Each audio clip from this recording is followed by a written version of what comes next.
El prólogo de Orit, 18 de agosto. Primero, Venerable Juan de Rila. Este gran asceta y luz de la Iglesia Ortodoxa nació cerca de la ciudad de Sofía, en un lugar llamado Scrino, en tiempos del emperador Boris. Nació de padres pobres pero honorables.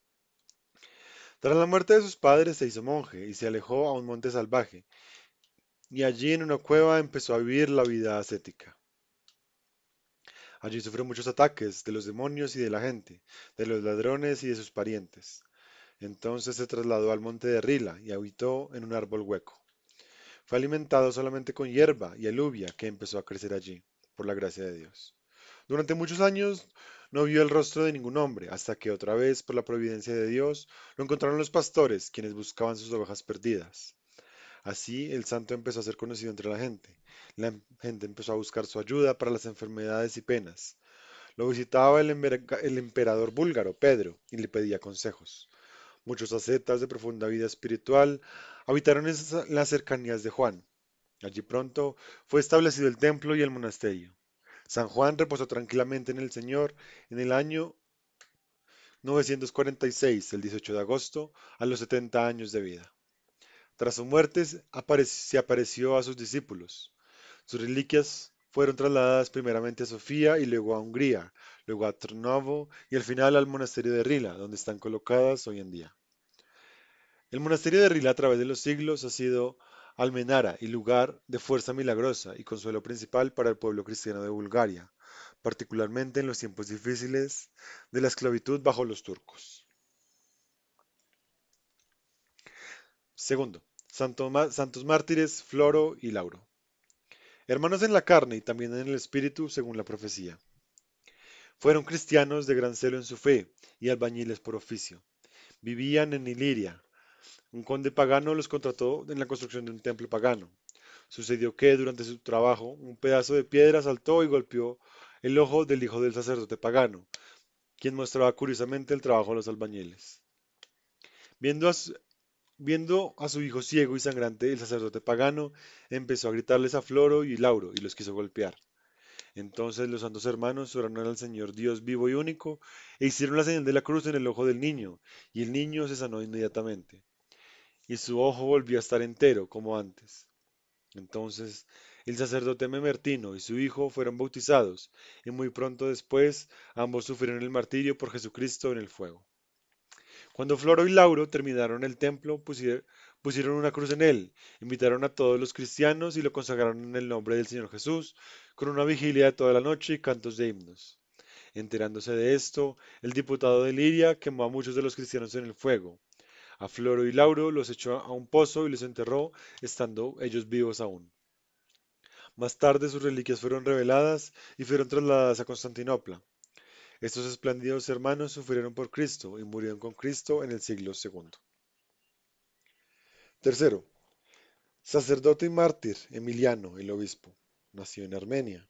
Tenía el deseo del martirio y lo buscaba. Se fue a Italia a predicar a Jesucristo en tiempos de Diocleciano. En previa fue elegido como obispo, pero por los muchos milagros durante su tortura, 1000 paganos creyeron en Cristo. Fue decapitado junto con su padre espiritual Hilarión y con sus dos hermanos, Dionisio y Hermipo. Reflexión. No es un raro acontecimiento, particularmente en nuestro tiempo, que los padres lleguen a ser responsables de la muerte espiritual de sus hijos. Siempre que el niño tiene la aspiración de la vida espiritual, ascetismo, monacato, y su padre restringe esa aspiración en vez de ayudarle, ese padre llega a ser asesino de su niño. Esos niños, por castigar a los padres, van a menudo hacia el lado opuesto y se pervierten. Un niño, Lucas, el sobrino de San Juan de Rila, oyendo acerca de su tío e impulsado por el deseo de la vida espiritual, fue donde su tío al monte. Juan lo recibió con amor y le empezó a enseñar y a apoyar en el ascetismo. Pero el padre de Lucas apareció un día frente a la cueva de Juan y rabiosamente empezó a reprender al santo, porque influenciaba a su hijo en el monte. Las palabras y consejos de Juan no ayudaron en nada. El padre mandó por la fuerza al hijo a su casa, pero en el camino una serpiente mordió a Lucas y murió. El cruel padre tomó eso como castigo de Dios y se arrepintió, pero ya era muy tarde. Él volvió donde Juan lamentándose y culpándose, pero el santo solamente le dijo que enterrara al niño y que se fuera por donde vino.